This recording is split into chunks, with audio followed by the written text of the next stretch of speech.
안녕하세요. 오늘은 분리불안에 대해서 이야기를 해보려고 합니다. 분리불안 때문에 어려움을 겪는 보호자분들이 엄청 많죠. 제가 블로그에 글을 써도 분리불안에 대한 글이 조회수가 훨씬 많이 나오더라고요. 그래서 한 번은 영상으로도 분리불안에 대해서 이야기를 해보긴 해야 될 것 같은데 언제 해볼까 하다가 이번 영상에서 한번 이야기를 해보려고 합니다. 먼저 우리가 분리불안이라고 부르는 행동 문제에는 의존하는 대상과 분리되는 것에 불안감을 느끼는 분리불안이 있고, 또 혼자만 남겨지는 것에 대해서 불안감을 느끼는 고립장애라는 것이 있습니다. 이를 명확하게 구분하기 위해서는 정확한 테스트가 필요하지만 대략적으로 알아볼 수 있는 방법을 좀 알려드리자면, 안면이 있고 친밀감이 형성되어 있는 지인이 우리 반려견과 함께 집에 있음에도 불구하고 보호자가 외출했을 때 불안감을 느낀다면 보호자에 대한 분리불안일 가능성이 크고, 보호자가 외출을 해도 불안감을 느끼지 않는다면 고립장애일 가능성이 큽니다. 물론 이걸로 정확하게 진단을 할 수 있는 건 아닙니다. 그리고 분리불안과 고립장애를 함께 동반하는 경우도 많이 있어요. 이 영상에서 이야기하는 개념과 그리고 생활 규칙은 분리불안이든 고립장애이든 반려견의 심리를 파악하고 개선 방향을 설정하는 데에는 분명히 큰 도움이 되실 겁니다. 분리불안을 이러한 개념으로 이야기를 하고 이러한 개념으로 개선 방향을 제시하는 것은 저 외에는 어떤 글이나 영상도 본 적이 없어요. 생소하실 수 있는 개념이지만 마지막까지 봐주시면 분명히 분리불안을 개선하는 데 큰 도움이 되실 겁니다. 그러면 바로 본론으로 들어가겠습니다.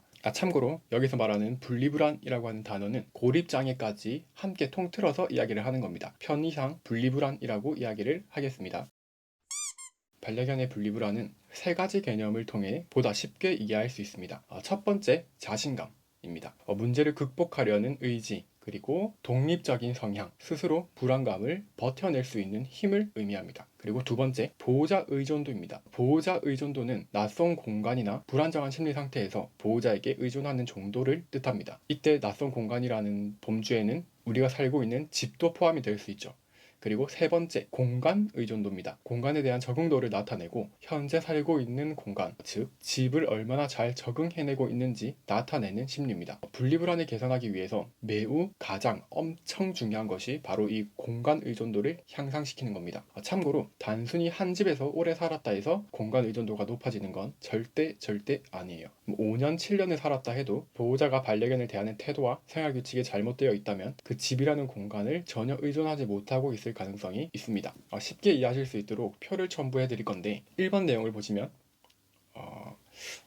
화면 어디쯤에 있을지 모르겠는데 1번 내용을 보시면 보호자가 집에 있으면 따라다니지는 않지만 외출을 하면 분리불안이 나타난다. 그리고 우측으로 자신감상, 보호자 의존도 중, 공간 의존도 중으로 나타나 있죠. 그리고 2번, 보호자가 집에 있으면 따라다니고 외출을 하면 분리불안이 나타난다. 자신감 하, 보호자 의존도 상, 공간 의존도 하. 그리고 3번, 보호자가 집에 있으면 따라다니지만 외출을 해도 혼자 잘 있는다. 자신감 하, 보호자 의존도 상, 공간 의존도 상입니다. 4번, 보호자가 집에 있으면 따라다니지도 않고 외출을 해도 혼자 아주 잘 있는다. 자신감 중에서 상, 보호자 의존도 하, 공간 의존도 상이죠. 어떤 개념인지는 이 표만 한번 자세히 살펴보시면 충분히 이해하실 수 있을 거라고 생각이 됩니다.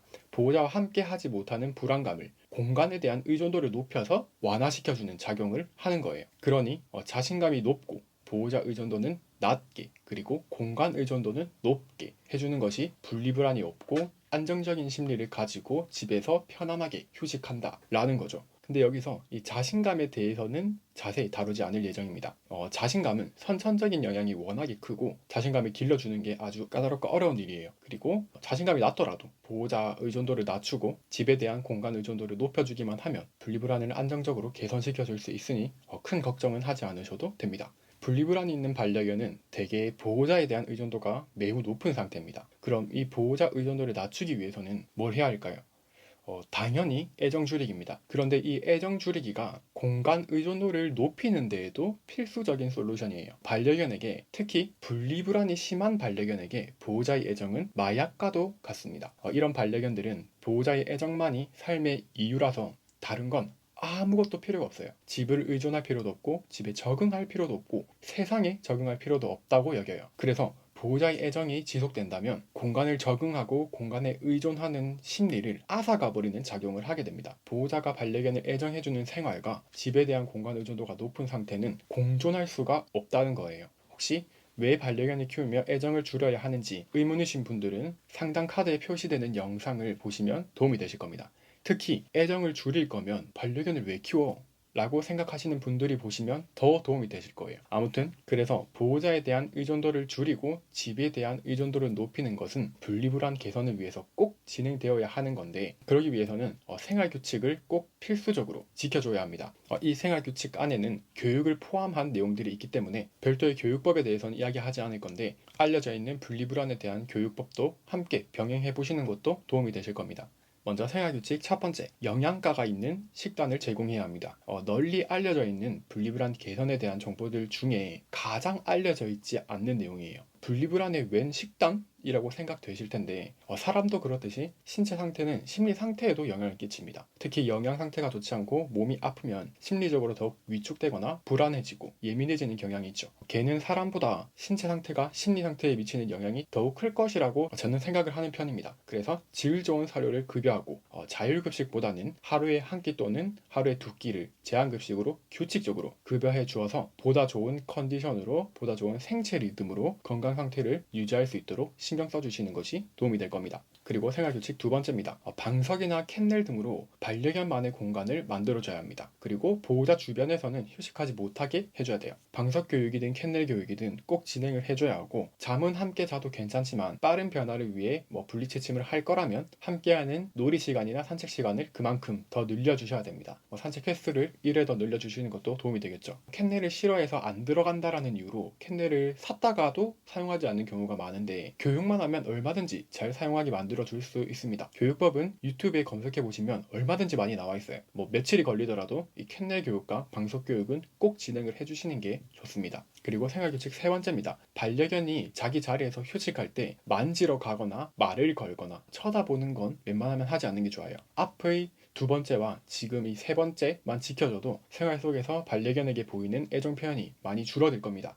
애정 표현 대신에 즐거운 소통을 하고 싶다면 반려견이 잘 해내는 앉아나 엎드려 같은 지시를 하고 간식 보상을 해주면서 시간을 보내는 것도 좋겠고, 이참에 새로운 개인기를 익혀보는 것도 괜찮겠죠. 무언가를 가르쳐주는 학습 시간은 유대관계의 산책만큼 큰 도움이 되는 시간이기 때문에 여러 가지 교육을 해보시는 것도 도움이 될 겁니다. 다음 생활규칙 네 번째입니다. 끼니도 반려견만의 공간에서 먹게 해주는 것이 좋습니다. 이건 분리불안을 위해서는 아니고 반려견만의 공간을 반려견이 스스로 여기는 나만의 공간이구나 라고 생각하게끔 도와주는 과정이에요. 그래서 끼니를 반려견이 좋아하는 방석 위에서 또는 캔넬 안에서 밥을 먹게 해주는 것이 좋고, 반려견이 밥을 먹을 때 밥을 준비만 해주되 먹으라고 재촉을 하거나 손으로 먹이는 등의 행동을 하시면 절대 안 돼요. 보호자의 관심이 있을 때만 밥을 먹는다면 그건 이미 관계가 어느 정도 흐트러져 있다는 의미입니다. 그래서 밥을 주고 밥을 줬다라는 사실을 반려견이 알고 있음에도 불구하고 한 2분 정도 안에 밥을 먹지 않는다. 그러면 그냥 과감하게 그 끼니는 치워주시면 됩니다. 생활규칙 다섯 번째, 아무리 바쁜 하루를 보내더라도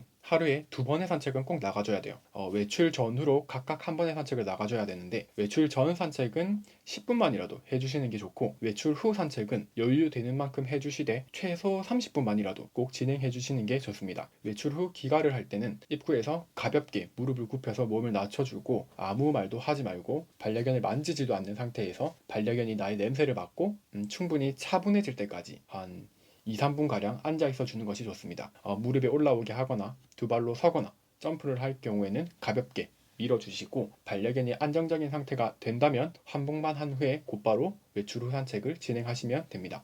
만약에 나는 반려견에게 2번의 산책을 해줄 여유가 되지 않는다 라고 한다면 분리불안이 개선되는 기간이 그만큼 더 길어질 거라는 것을 염두에 두고 산책을 하루에 한 번이라도 진행해 주시면 됩니다. 생활규칙 여섯 번째, 매일 놀아주는 시간을 정해두고 놀아줘야 됩니다. 장난감을 이용해서 터그놀이를 해주거나 공이나 장난감을 던져주는 것도 좋습니다. 간식을 이용해서 노즈워크 같은 놀이를 해주시는 것도 좋으니까 이렇게 보호자와 반려견이 함께 호흡을 맞춰서 노는 시간을 보내주셔야 됩니다. 이뻐해주지 말라고 해서, 그리고 애정해주지 말라고 해서 이런 시간 자체를 아예 하지 말라는 건 절대 아니에요. 그리고 놀아주는 시간을 이뻐해주는 시간이라고 생각하면 또 안 돼요. 놀아주면서 터치를 하게 되는 건 불가피할 수 있지만 일부러 쓰다듬어 주거나 안아주는 건 자제를 해주시는 게 좋습니다. 다음 생활규칙 일곱 번째입니다. 반려견과 자주 분리되기입니다. 짧고 잦은 외출을 일부러 해줘도 좋고, 또 잘 알려져 있는 5, 7, 10 교육법을 진행해둬도 좋고, 반려견이 거실에 있을 때 보호자만 혼자서 짧게